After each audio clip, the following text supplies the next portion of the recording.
Queridos irmãos, hoje o trecho do profeta Isaías que nós lemos se encontra num trecho da sua profecia bastante interessante, que nós conseguimos entender apenas compreendendo o contexto que está por detrás desse texto.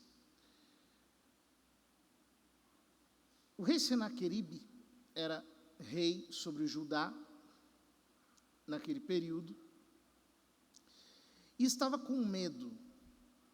Aliás, o rei Ezequias era rei de Judá naquele período e estava com medo do rei Senaqueribe, que era rei da Assíria e que estava investindo contra Israel e Judá.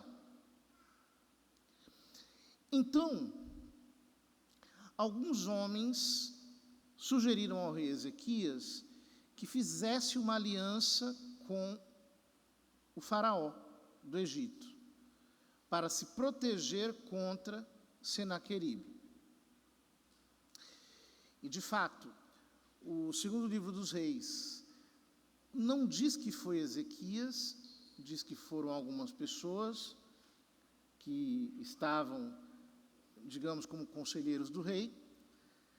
O segundo livro de Crônicas diz de um modo um pouco mais claro, mas ainda assim coloca Ezequias numa posição muito boa, favorável, dizendo que ele temeu ao Senhor, etc. Mas o profeta Isaías não. O profeta Isaías desce a paulada em Ezequias e em toda a Judá. Porque ele diz: ou vocês confiam em Deus, ou não confiam em Deus. Aonde já se viu vocês irem fazer aliança com um faraó, que é chefe de uma nação idólatra, e ele mesmo é considerado um Deus, como se o Deus de Israel, o Deus de Judá, não fosse capaz de salvá-los de Senaqueribe. E é nesse contexto que a leitura de hoje se enquadra, porque ele exorta o povo a confiar em Yahvé. Ele diz: povo de Sião, que habitas em Jerusalém, não terás motivo algum para chorar. Ele se comoverá à voz do teu clamor. Logo que te ouvir, ele atenderá.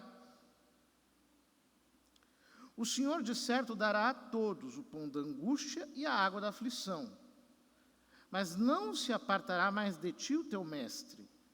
Teus olhos poderão vê-lo, e teus caminhos poderão ouvir a palavra de aviso atrás de ti. O caminho é este para todos, segui por ele, sem desviar-vos à direita ou à esquerda. Ou seja, com um realismo histórico impressionante,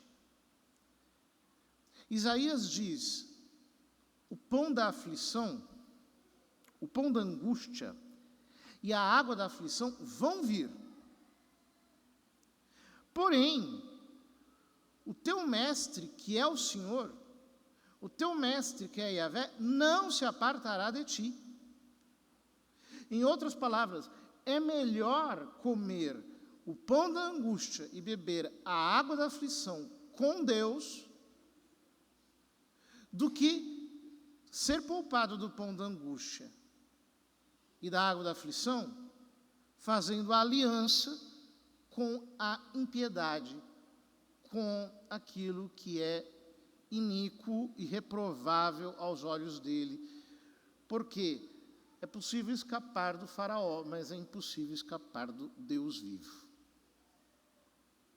É possível escapar de Senaqueribe, mas é impossível escapar do Deus vivo. Depois nós vemos que, quando Senaqueribe vai contra Judá, Deus vem em socorro do seu povo.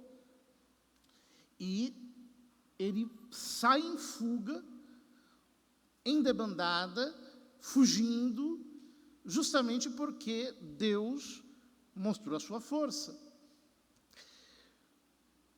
Isso tem um paralelismo grande com o Evangelho, porque no Evangelho nós lemos que, vendo Jesus as multidões, compadeceu-se delas, porque estavam cansadas e abatidas, como ovelhas que não têm pastor. Ou seja, Ele é o pastor, Ele é o mestre, é Ele que vem trazer o ensino verdadeiro. Nós não podemos nos desviar da sua palavra, nem para a direita nem para a esquerda.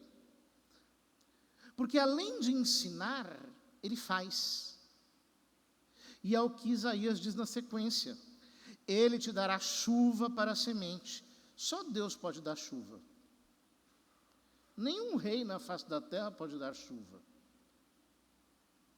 Ele te dará chuva para a semente que tiveres semeado na terra.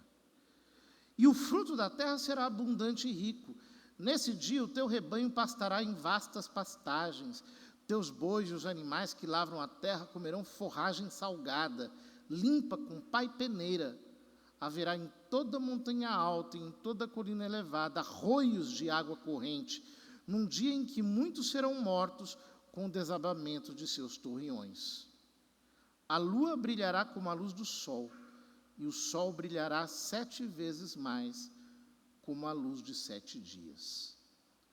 Ou seja, Deus não apenas manda, mas Ele cumpre a sua palavra. Mais uma vez é o que vemos no Evangelho. Jesus vai ensinando e curando, expulsando demônios, agindo. E chamando os 12 discípulos, deu-lhes poder para expulsarem espíritos maus, para curarem todo tipo de doença e enfermidade, e lhes deu a recomendação: curai os doentes, ressuscitai os mortos, purificai os leprosos, expulsai os demônios. Ou seja, Deus faz mesmo. Ele não é apenas um falastrão. Ele não tem uma loquela para nos dar, um discurso vazio, apenas uma retórica. Não. As suas palavras são espírito e vida. Ele age por meio da sua palavra. Ele intervém para nos salvar. E por fim, o profeta Isaías diz: no dia em que o Senhor curar as feridas de seu povo e fizer sarar a lesão de sua chaga. Porque vejam, Judá passava por uma situação difícil, estava na calamidade mesmo, e ainda à mercê de serem invadidos por nações mais poderosas. O medo, a insegurança, a inconsistência deixam feridas, mas só Deus pode curá-las. Só Deus pode curar as feridas de uma guerra. Só Deus pode curar as feridas de uma calamidade. O homem não tem esse poder. A depender de nós mesmos, nós carregamos os nossos traumas, as nossas dores morais, as nossas ressacas existenciais para sempre. Ou seja, o chamado do profeta Isaías é: confiem em Deus, não façam aliança com o Egito.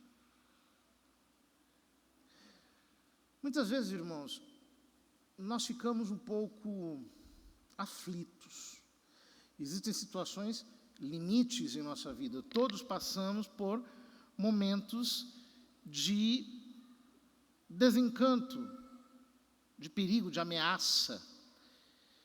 E qual é a nossa tentação?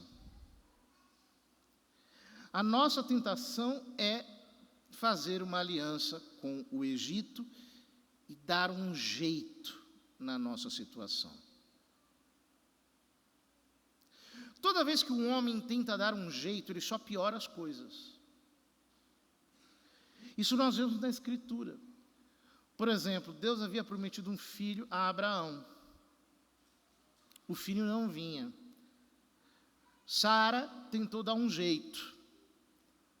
Fez com que Abraão dormisse com a sua escrava e ela desse a luz sobre as suas pernas, para que o filho, de alguma maneira, fosse dela. Virou Ismael. Só trouxe problemas. Abraão precisou mandá-los embora.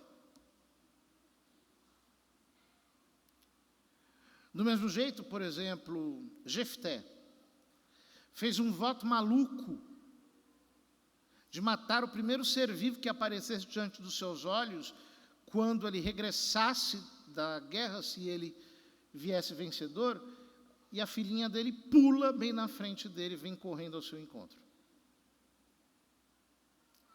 Ele quis dar uma de Abraão e se deu mal, porque não foi Deus que lhe mandou fazer aquilo. Aquilo foi apenas uma ideia maluca que ele teve, pensando que Deus, na hora H, iria fazer com ele como fez com Abraão. Ou, por exemplo, quando morreu Salomão e o seu filho Roboão assumiu o reino, e ao invés de escutar os mais velhos, escutou os seus colegas jovens que disseram: olha, você tem que arrochar os impostos. Faz esse povo trabalhar e esse povo pagar o reino.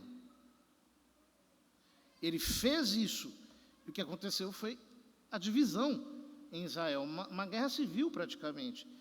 Um general chamado Jeroboão dividiu 10 tribos contra 2 e criou o reino de Israel, com capital em Samaria. Por quê? O homem tenta dar um jeito. Não existe jeito com Deus. Com Deus nós caminhamos na base da obediência. Não adianta eu inventar um caminho. Eu tenho que andar pelo caminho dele. Não adianta eu ter uma boa ideia. Eu tenho que ser inspirado por ele. Não há negociação na obediência. Ou ele é o meu Senhor, e eu o sirvo de todo o coração, confiando no que ele vai fazer por mim, ou se não, se eu tentar dar um jeito, eu vou me dar muito mal, porque não existe espertinho com Deus. Não há trapaça, não há malandragem, não há nenhum tipo de caminho alternativo. Eu preciso aprender a andar em obediência. Quando o Senhor vier, Ele vai nos trazer tudo isso. A abundância e a renovação que nós tanto precisamos. Nós ouvimos no Salmo: Ele conforta os corações despedaçados, Ele enfaixa as suas feridas e as cura. É grande e onipotente o nosso Deus. Mas Ele virá ao encontro da sua igreja obediente, que se conservou pura, sem nenhuma aliança com o Egito. Tenhamos nós a clareza do nosso compromisso com Deus, então jamais iremos negociar as nossas motivações.